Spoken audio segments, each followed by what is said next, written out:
Hello বন্ধুরা, good morning. তোমরা সবাই কেমন আছো? আশা করি ভালো আছো। Break to my channel peace লাইফস্টাইলে আরেকটি নতুন ভিডিওর সঙ্গে তোমাদের সবাইকে স্বাগতম। তো যে দেখো, তোমাদেরকে ধান খেয়ে দেখাচ্ছি। তো ধান গাছ, তো আমি আজকে সকাল সকাল চলে এসেছিলাম আমাদের জমিতে ধান লাগানো হয়েছে, তো সেগুলি দেখার জন্যই। তো যে দেখো, ধান প্রায় পেকে গিয়েছে। এগুলি হচ্ছে অন্যদের ক্ষেত, তো এগুলি হচ্ছে আমাদের না, আমাদেরগুলো ওই পাশটায় আছে। তো এগুলি আমি দেখাচ্ছি তোমাদেরকে। এত সুন্দর ধান হয়েছে, কি বলবো, একদম দেখলে যেন মনটাই ভরে যায়। আর প্রচণ্ড রৌদ্র, জানো তো, আর রৌদ্রে ভালো লাগছে না। সকাল সকাল আজকে এত রৌদ্র উঠেছে। তো আমি আর হচ্ছে আমার একটা দিদি, তো দুজনেই গিয়েছিলাম জমিতে ধানগুলো দেখার জন্য। তো যাই হোক বন্ধুরা, ওখান থেকে এসে সমস্ত কাজ বাজ সেরে চলে আসলাম রান্নাঘরে। তো আজকে হচ্ছে রান্না করব গিয়ে হলো চিংড়ি দিয়ে হচ্ছে লাউ ঘন্ট। তো যে দেখো, তোমাদের দাদাভাই চিংড়ি মাছ আর সঙ্গে আর কি যেন মাছ পাঠিয়ে দিয়েছে, তো সেগুলি দিয়ে হচ্ছে আজকে চিংড়ি ঘন্ট করব। তো চিংড়িগুলো অনেকটা বড় বড় ছিল, তো সমস্ত কিছু ফেলে দিয়ে শুধু খালি ভিতরের মাংসটাই রেখেছি। তো তার জন্য অনেকটাই ছোট ছোট লাগছে। তো যাই হোক, আমি মাছটার মধ্যে একটু এখন হচ্ছে নুন হলুদ মেখে নিচ্ছি। মেখে নিয়ে ভেজে নেব হালকা করে, একটু বেশি একটা ভাজবো না, কারণ বেশি একটা ভাজলে পরে চিংড়ি মাছটা না কীরকম শক্ত হয়ে যায়। তো যে দেখো, কড়ার মধ্যে আমি তেল দিয়ে দিয়েছি।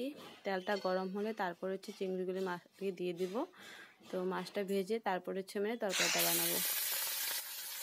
তো যাই হোক বন্ধুরা, আমার চিংড়ি মাছগুলি প্রায় অর্ধেকটা ভাজা হয়েই গিয়েছে। তো আর একটু পরে আমি একটু নামিয়ে নিব। আর আমি আজকে চিংড়ি মাছ খেতে পারবো না, কারণ খুবই দুঃখ পেয়ে আজকে হচ্ছে আমার সোমবার, নিরামিষ। তো আমি নিরামিষ খাই, তো তার জন্যই খেতে পারবো না। তো কোনো ব্যাপার না, অন্য আরেক দিন খেয়ে নিব। তো যাই হোক, আমার মাছগুলি ভাজা হয়ে গেছে, তো নামিয়ে নিলাম। তো এখন হচ্ছে একটু পোড়ন দিয়ে তেল দিয়ে এখন হচ্ছে লাউটা ছেড়ে দেব।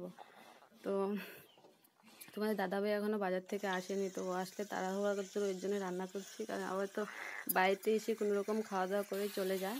তো দেখো, ফাইনালি আমার লাউটা সম্পূর্ণ দেওয়া হয়ে গিয়েছে।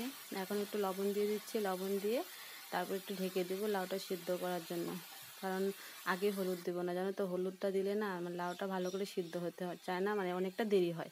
তো যে দেখো, এখানে রেখেছি হচ্ছে লঙ্কা বাটা আর হচ্ছে জিরের গুঁড়ো। জিরের গুঁড়ো ছিল, তার জন্য জিরেটা বাটা হয়নি। আর এখানে মাছগুলি ভেজে রেখেছি। তো লাউটা ভালো করে সেদ্ধ হয়ে গেলে তারপর হচ্ছে মশলা টশলা সব কিছু দিয়ে দেবো।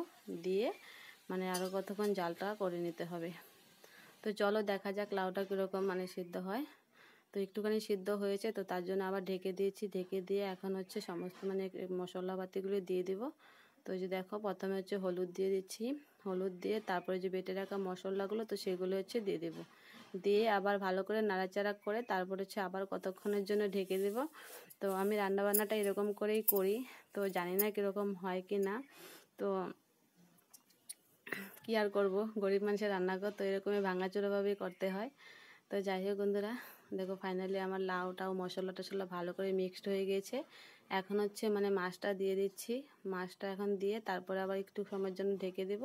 একটু জাল হয়ে গেলে আমার আজকের মতো চিংড়ি ঘন্ট হয়ে যাবে। তবে কালারটা খুবই সুন্দর আসছে, আর ফ্লেভারটাও এত সুন্দর আসছে না, কি বলবো। তো সামনে থাকলে বুঝতে পারতে তোমরা।